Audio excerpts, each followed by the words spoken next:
Ladies and gentlemen, welcome back to the Legacy Tour Huntsville. This is round 2. My name is Zachary Cuck. I'm your host. I'm joined today by Lane Fox, my co-host. Hey.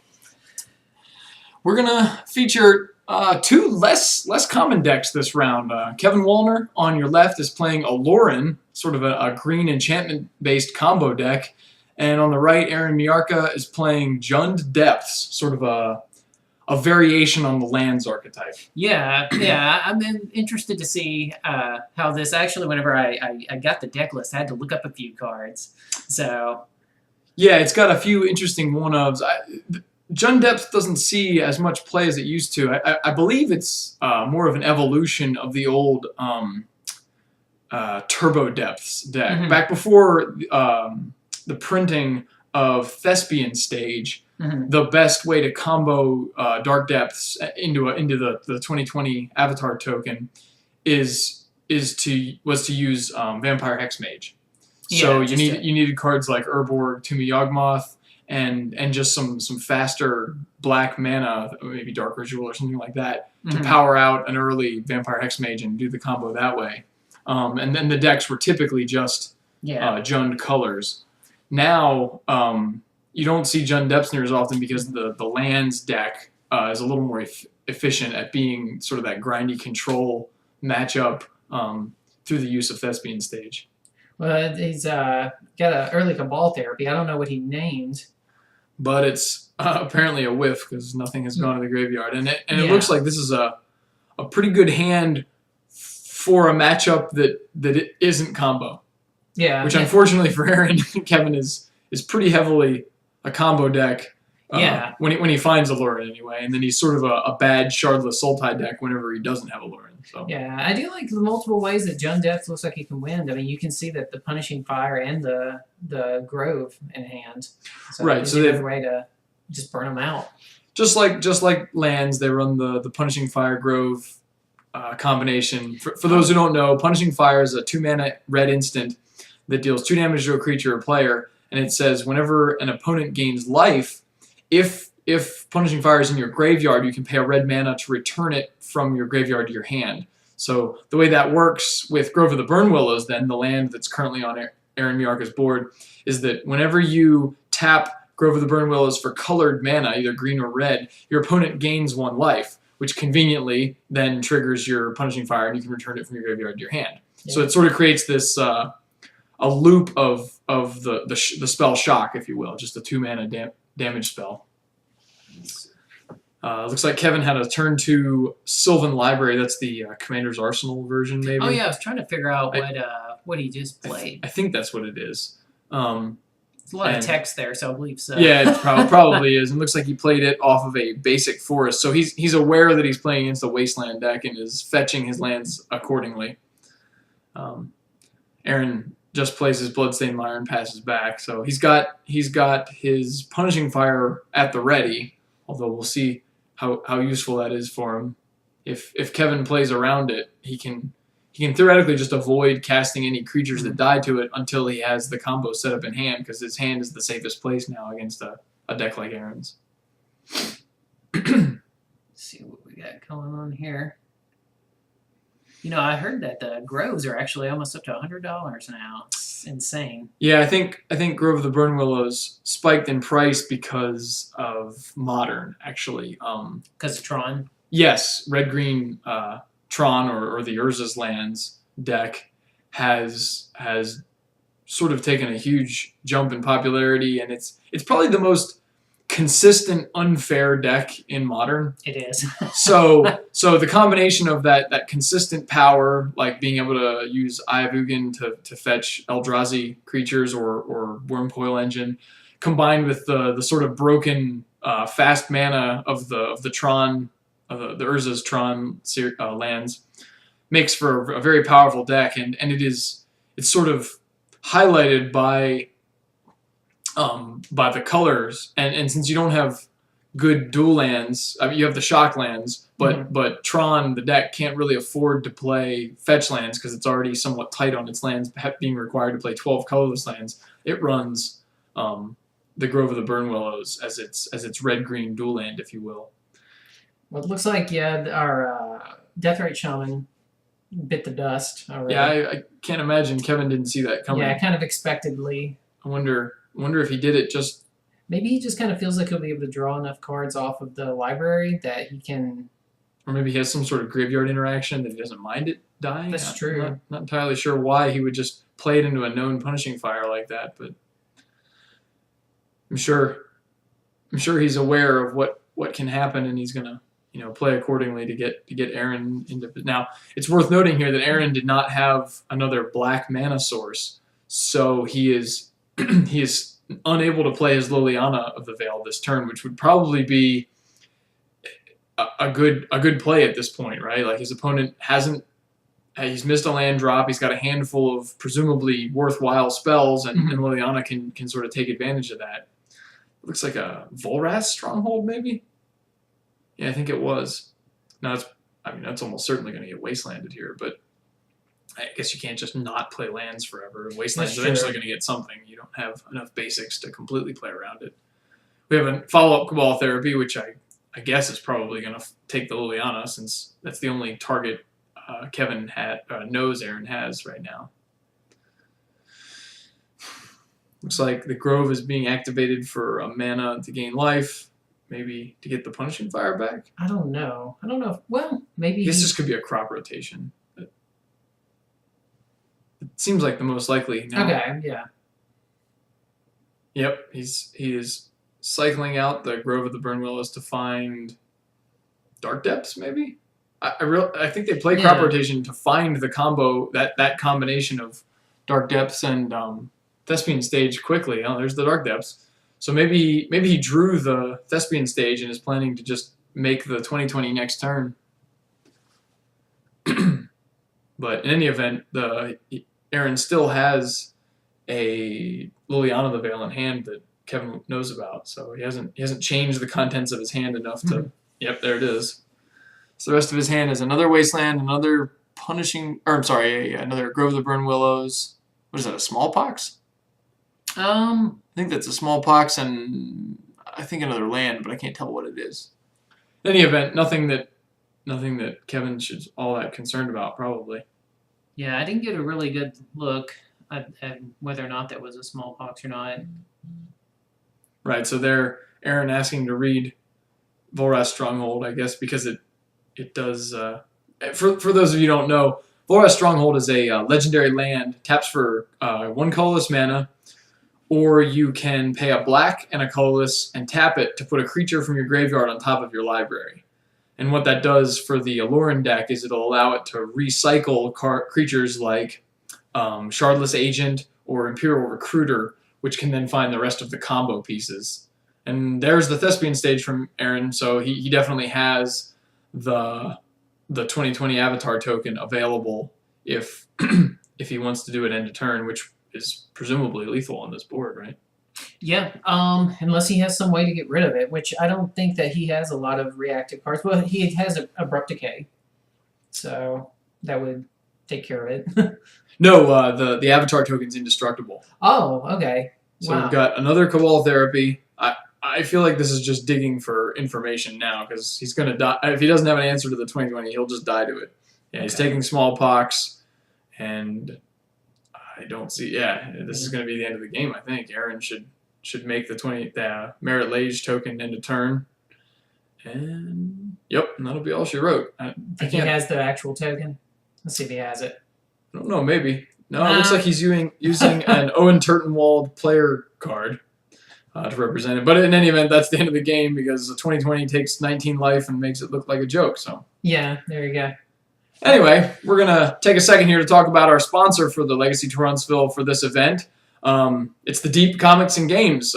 They were gracious enough to let us use their play space. The Deep is a retail seller for all of the Magic the Gathering products. They've got singles, they've got booster packs, they sell all the sleeves, deck boxes, you name it, they've got it. They also carry a lot of comic books. I don't know if you're into comics, Lane. I used to be when I was a kid, but actually I'm a big comic guy. So it got a little expensive for me as a high schooler, so I sort of quit and took up Magic, an even more expensive hobby. Yeah. I've been broke forever. Anyway, we're gonna move on to the sideboards here in a second. I'll start with Kevin's, and then you can look over Aaron's. Let's see what we got. Kevin's got a pair of Carpet of Flowers. That's useless against a non-blue deck. An Abrupt Decay, which I guess there could be some merit to. It deals with Liliana the Veil, maybe Pithing Needles or something out of the sideboard, but probably not. Toxic Deluge I don't think is worthwhile. It doesn't really kill any of Aaron's creatures. Scavenging Ooze is definitely worth bringing in. Aaron's a graveyard-centric deck with Life from the Loam and some of those, and Punishing Fire. So Scavenging Ooze does work. Crossing Grip I don't think does a lot of work here. Bone Shredder's not of much use. Thoughtseize maybe. I can't really think of much use for that. Swan Song I guess can stop cards like Crop Rotation, which keeps them off the combo. Same thing with the pair of Force of Wills. Minister of Pain and Null Rod are not much use. I think the most likely cards to come out are the Abrupt Decays, simply because Aaron just doesn't have many targets. Yeah. I think what comes in with Aaron, I think the Corrosion Grip does come in. Right, that's the best way of dealing with an enchantment, right? Yeah, and maybe the Abrupt Decay. And also maybe an Innocent Blood, I don't know. I mean, he is playing a lot of creatures. So, and he doesn't really have any way outside of the Punishing Fire to deal with them. So, but I don't know. The Pithing Needles are probably the Pithing Needle stops the combo kill anyway. That's a good point. It won't do much else in the matchup, but I think Aaron's biggest concern here has got to be dealing with the combo kill, which that game you never even saw an Aluern, so I'm not even sure Aaron would be aware of what Kevin's playing. Yeah, that's a good point. I wouldn't actually even know what he was on. Yeah, he may not think to bring the Pithing Needles in simply because he doesn't know that Kevin's playing Aluern or the Aluern combo, and he may just think that it was a Jund or maybe a Shardless Sultai style deck and board according to that. So you could actually Kevin may have an advantage, I guess, in that Aaron doesn't know how to sideboard against him for game 2 here. Yeah. So we'll kind of see. Yeah, I think now that you say it, the Pithing Needle might be a good card to bring in. Yeah. So for anyone who doesn't know, it didn't come up in this last game, but the combo in the Aluern deck is using the card Cavern Harpy is a 1-of in his deck. It's a 2/1 flying creature for a blue and a black that it has what was termed the gating mechanic from I think Invasion or Plane Shift. In any event, when it enters the battlefield, you have to return another blue or black creature to your hand, which combines really well with the creature from Shards of Alara, Parasitic Strix. It's a 3-mana 2/2 with flying that when it enters the battlefield, if you control a black permanent, your opponent loses 2 life and you gain 2 life. So Cavern Harpy meets the mana or meets the color requirement for Parasitic Strix, so that when it enters the battlefield, you get the trigger, and then Cavern Harpy can be used to return the Parasitic Strix to your hand. So the way all of this plays out is Aluern is a 4-mana enchantment that allows you to play creatures without paying their mana cost, as long as their mana cost is 3 or less. And since both of these creatures cost 3 mana or less, you can essentially play them an infinite number of times for free. And by using the gating mechanic on Cavern Harpy, you can bounce the Parasitic Strix, replay it, and get the trigger multiple times, and effectively just drain your opponent to death, two life at a time. Yeah, and I think it's interesting. I like seeing these decks. It's ones that you're not typically going to see at the top 8. At a Legacy tournament. Because it's just of course they have. Well, you do have the benefit of the other person not knowing what you're doing. Sure. Like we're going to see in a minute if Aaron kind of even knows what to do against it. Right. So yeah, I'm kind of excited to see how this plays out. And what did you say again? Do you think he was going to bring in the Kevin? Most likely, the Scavenging Uses are the biggest cards. That and some of the counterspells, Swan Song and Force of Will. Those are the cards that are going to help force through his combo and protect him from sort of the lands control lock of Aaron's deck. And otherwise, I don't think there's much to bring in. I think honestly he should be looking to take out the Cabal Therapies and the Thoughtseizes, because those cards really don't do a lot since your opponent is mostly playing land. And you can't hit those with either of your discard spells. And trying to preemptively take cards out of the hand of a lands style deck is ineffective, because their whole deck revolves around getting things back from the graveyard anyway. So taking them out of their hands is only a short-term stopgap anyway, at best. So I was actually surprised to see in Aaron's list the Mary's Guile. That was something I didn't see on any of the other stock lists that I looked at on John Depth online. So Right. So I don't know if it's a mana cost consideration or maybe a budget consideration because Mirror's Guiles are a lot cheaper than Sylvan Libraries. But normally in that slot you would see a Sylvan Library instead or a pair. And in this case, Aaron's got 3 Mirror's Guiles. I guess yeah, and one of them's even proxied. maybe he's maybe he's looking for a faster version. It doesn't That's let a you. good point because it's only 1 mana compared to 2. Yeah, I'm not sure why the Mirror's Guile over the over Sylvan Library, but probably has his reasons. Has his reason, yeah. Anyway, it looks like they both mulliganed to 6. Well, at least Aaron did. I saw him looking at a 6-card hand, and Kevin decided to keep in the Cabal Therapies. Like I said, I don't know if I'd want them, but maybe he'll get lucky and blind call one here. There's a Tabernacle, Maze of Ith, Crop Rotation. It looks like this is another Cabal Therapy that just whiffed. Yeah. Again, this is a hand from Aaron that is either a Dark Depths or a Thespian Stage or a second Crop Rotation away from just taking the game. Because the combo win, that combination of Dark Depths and Thespian Stage has made these slow, grindy land style decks just infinitely faster. They have a real quick kill now. Although Aaron's hand is not particularly quick otherwise, so Yeah. this might give Kevin a little more time to set up this game. Well, he doesn't have any way to interact with anything Kevin is doing either, so he may just go for the be down with creature. Right, and again, Aaron not knowing what probably not knowing that Kevin's on Aluern means that he would keep. I mean, a hand like that is great in the dark. Like if you think your opponent's playing Shardless Sultai, sure, Yeah. you have Crop Rotation, you have to get any of the missing pieces. You've got a recursive creature. You've got Graveyard Hate and Jokabog, and Maze of Ith provides you with some resilience to things like Tarmogoyf and stuff, so you can set up. But unfortunately, he doesn't. I don't know if he realizes that none of those cards are in his future. He doesn't have to worry about fighting the graveyard at all. Aluern doesn't use the graveyard, other than for Deathrite Shaman. Mm-hmm. He's not going to get beat down by Tarmogoyfs, and he doesn't have to tutor up the combo kill, or he can't afford to wait around and tutor up the combo kill because Aluern can just kill you on turn 3 or 4 as soon as it has the Aluern. So, yeah, it just seems like he may not know what he's up against here, and Kevin's going to be able to exploit that. Looks like I see there's an Aluern in his hand. Yeah, it's a Misty Rainforest he played, and there's a very glareful Underground Sea next to it. But with the Aluern in hand, that means he's only an Imperial Recruiter away from the full combo, and I don't think Aaron has a way to interact with it. He just has to get to 4 mana first, or Kevin does. It's like we're fetching up a Bayou. Wonder if this is going to be another Thoughtseize therapy type effect to try and keep Aaron from making any advancement. Yeah, there's another therapy, so I assume we're going after the Crop Rotation here since that's the most impactful card. Or maybe not. Looks like he drew a Liliana the Veil for turn. Yeah, he's taking the Crop Rotation.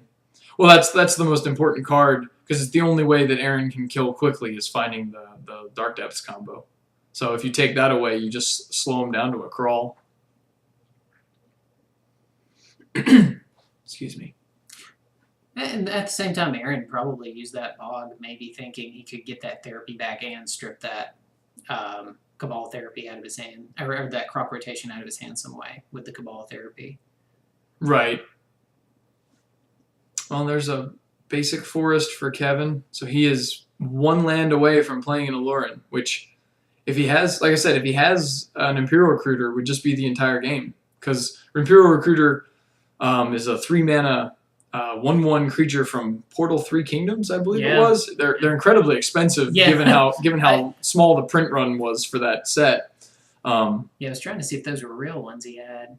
I believe they are. Fancy. Yeah, there was a promotional version. Was it a Judge Foil maybe that was printed as well that made them marginally cheaper? Yeah, I think the promo is cheaper than the original. So yeah. Well, in any event, it's a 3 mana 1/1 red creature that when it enters the battlefield, you can search your library for a creature. Is it with power 2 or less? Yeah, I believe it's power too. So once you have Aluern and an Imperial Recruiter, you can go find. I think the first thing they do is find the full set of Imperial Recruiters, just because it gives you redundancy on your board.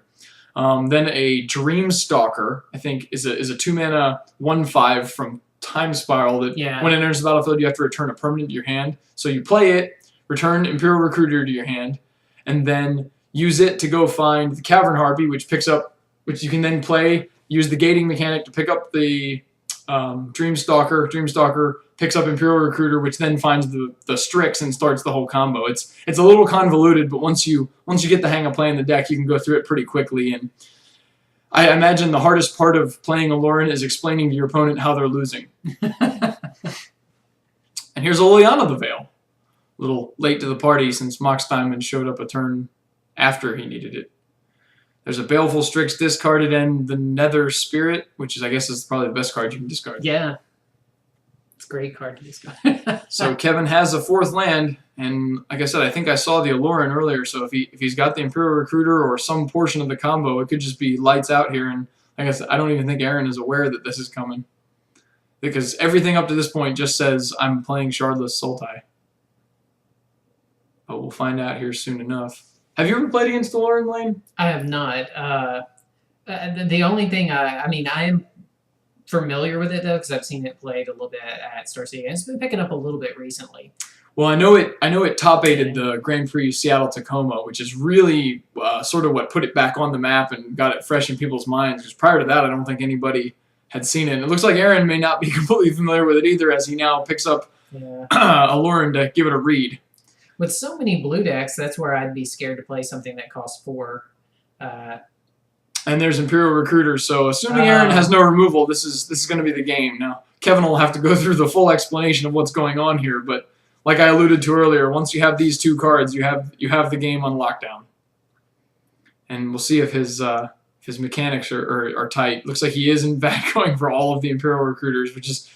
from what I've read online, is how you're supposed to execute this combo because it gives you the most protection from any removal spells. Mm-hmm.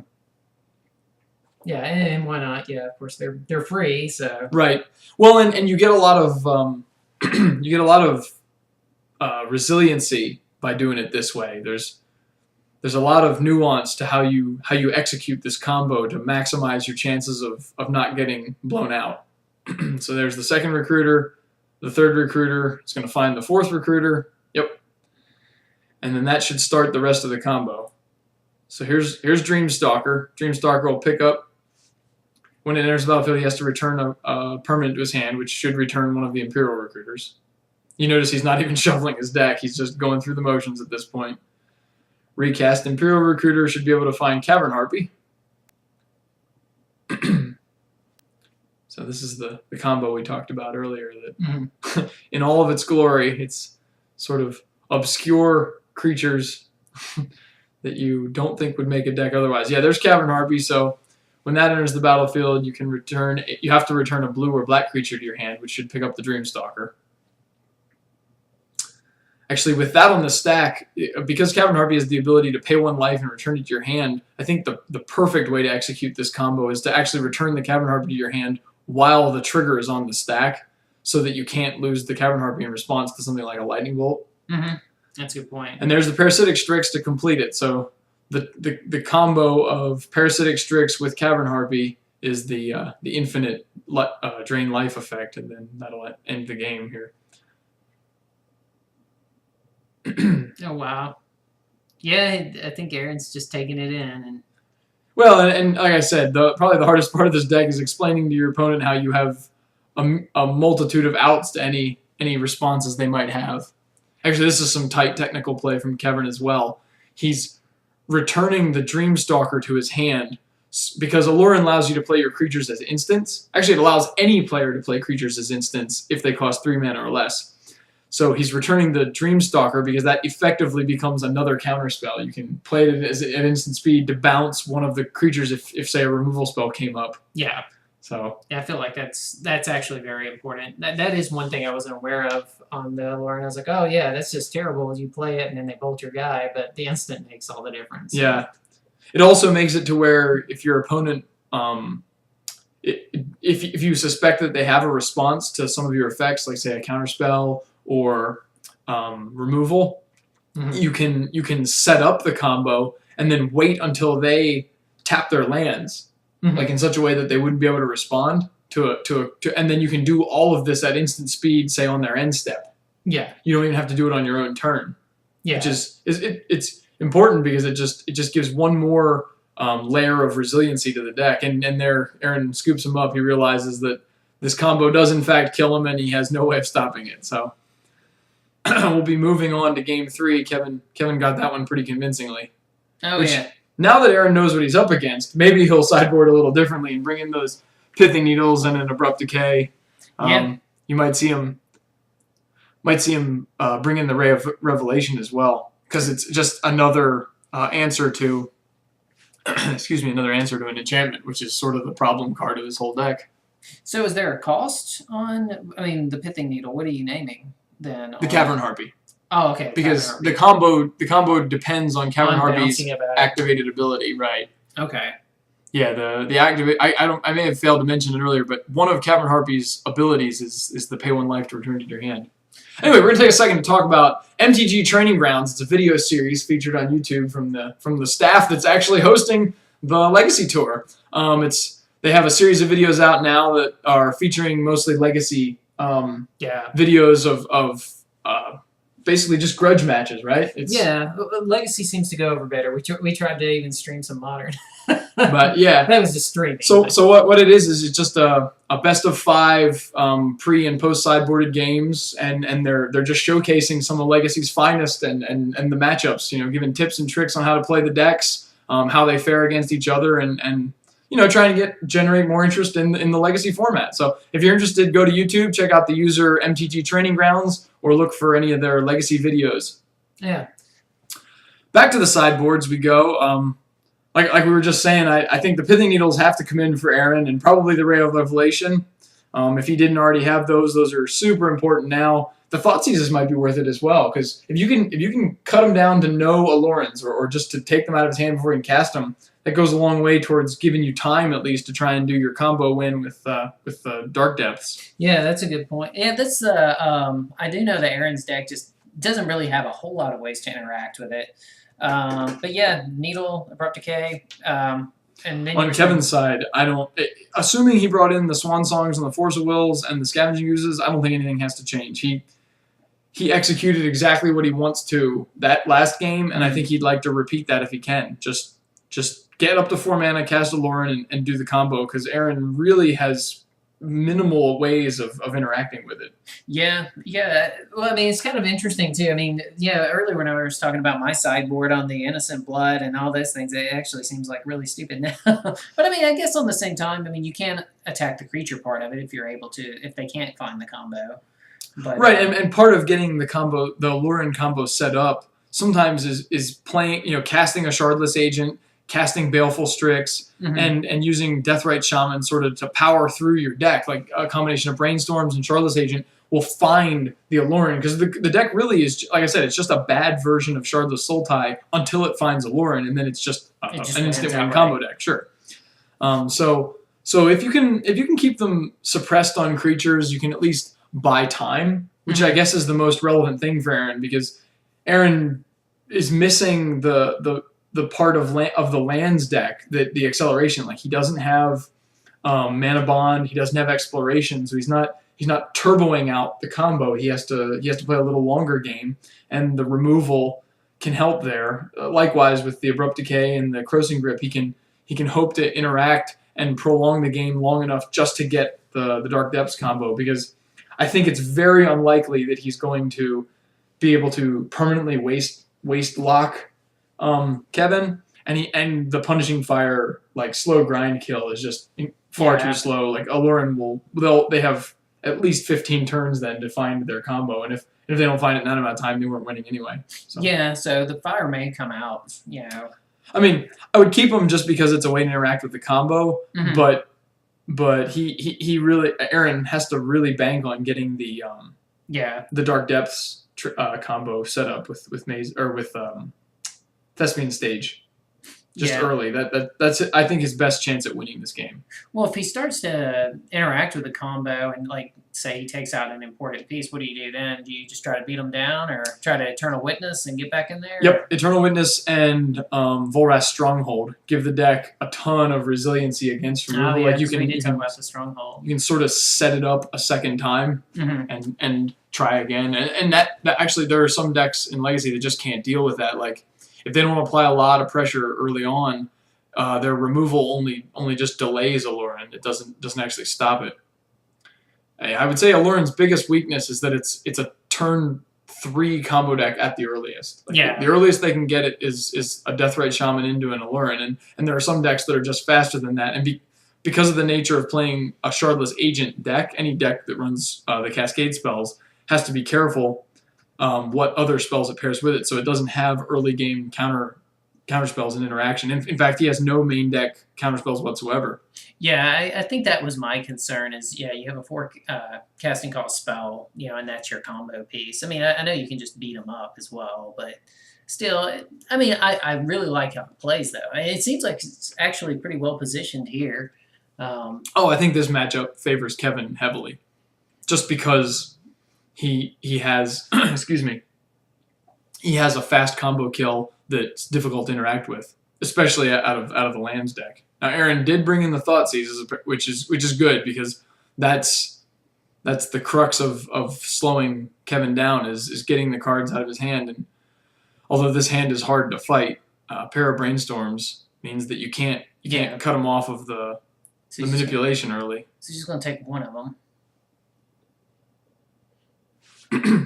And it's fetching here. I don't know if he's got maybe the double Thoughtseize. Oh yeah, second Thoughtseize would be actually be able to take him off of both Brainstorms. Then Kevin's hand starts to look pretty bad. Yeah. Was it just an Imperial Recruiter and a Baleful Strix? Well, it's an not Overgrown team. A Bayou. Bayou. Legacy's Overgrown team. So yeah, I don't know. We'll see. Is it another Thoughtseize? Well, he must be playing something. Otherwise, there wouldn't be much incentive to crack the fetch land.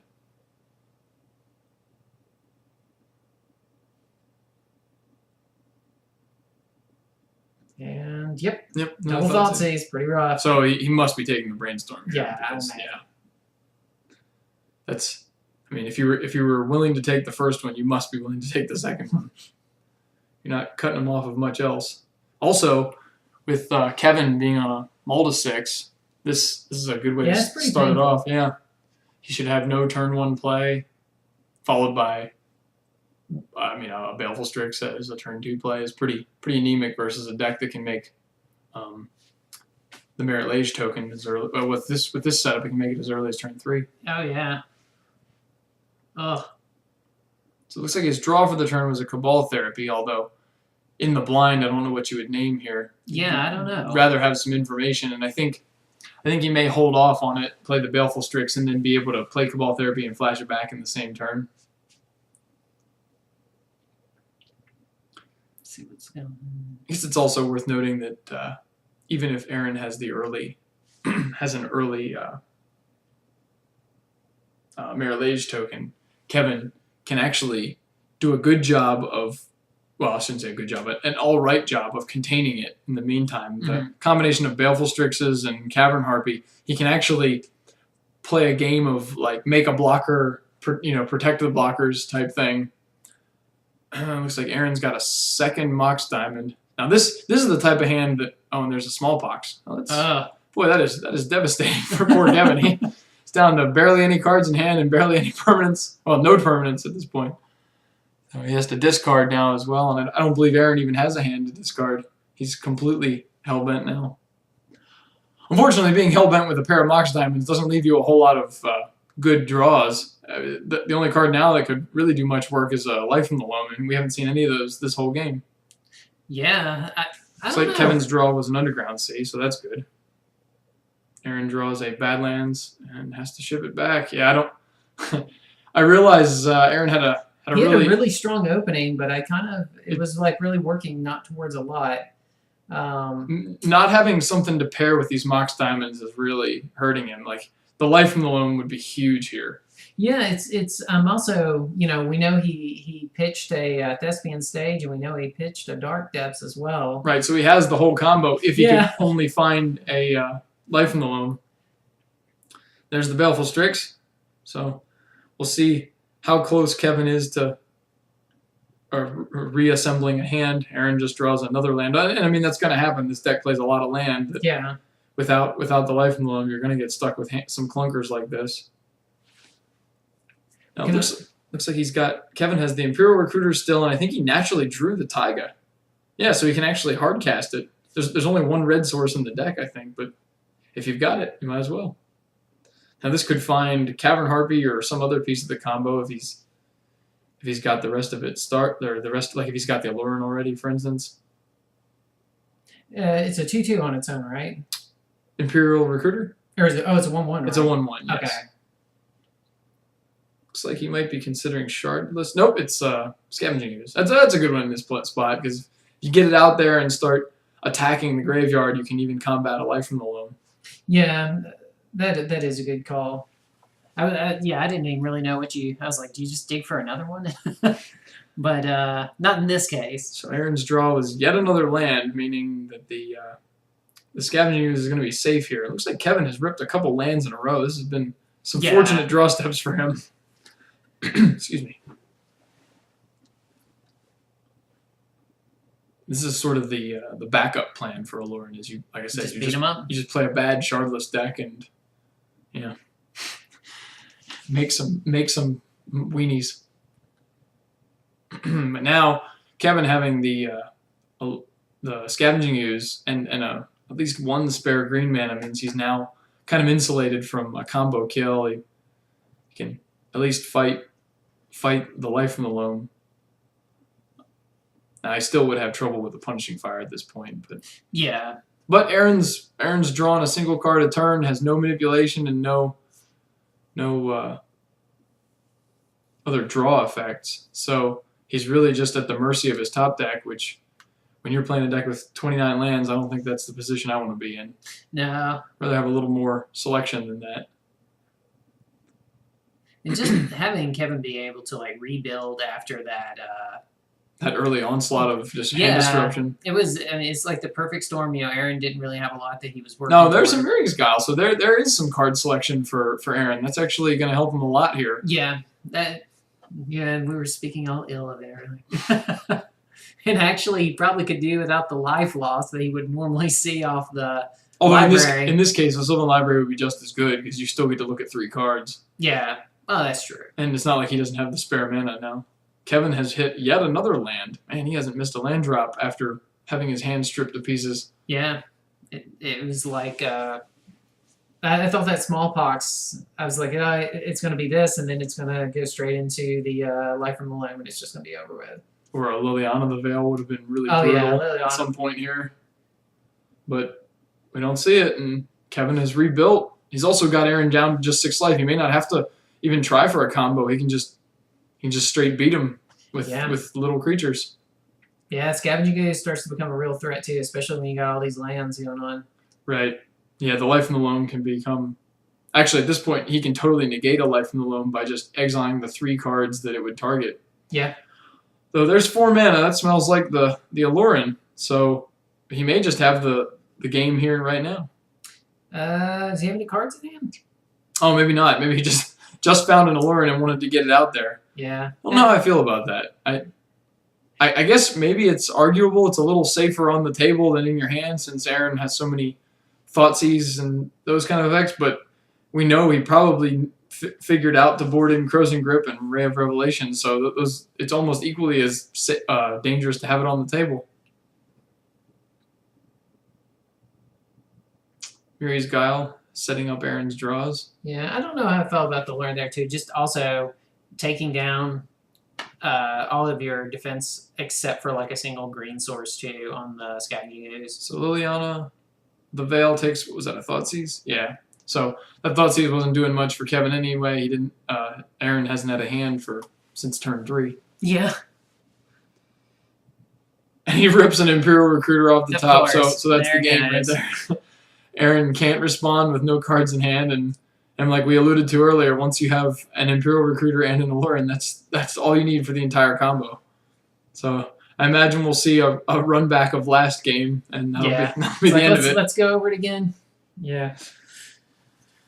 Yep, and I'm sure Aaron knows he's beat. He's just gonna have Kevin run through the steps because this is the final game of the match. So you might as well hope maybe he can miss a trigger or misorder some of his plays. I don't know. He's gonna go ahead and just search for all the Imperial Recruiters, I think. Why not? Well, yeah, even in this case where you've pretty much got it, you want to run, you play with good form. Yeah, for future reference, Aaron, this is, you'll see this happen.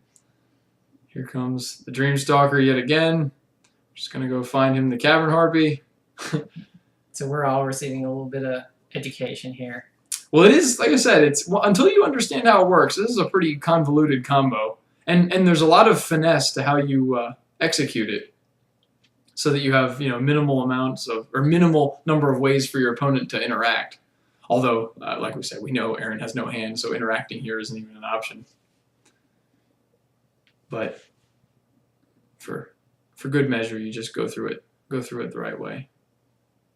I see he's found the Strix and the Harpy. There's the Harpy, which will then replay the Recruiter, find the Strix, and bounce them back and forth a few times. Aaron will die to the third trigger. Actually, another thing you can do, this is yet again just the nuance to the Aluern deck. You can actually set it up such that all of these triggers are on the stack but haven't resolved. So you don't even have to let anything resolve, any of the triggers resolve. You don't have to actually pass priority even. The only trigger you need to resolve is the Cavern Harpy triggers. Everything else, you can leave them on the stack while you cycle through your combo, and then just let all of the triggers resolve at the end. Then, for what that's worth, if you absolutely have to. Well, especially you have unlimited mana to work with. Right, essentially, because Aluern makes all of your 3 mana or less creatures free to cast.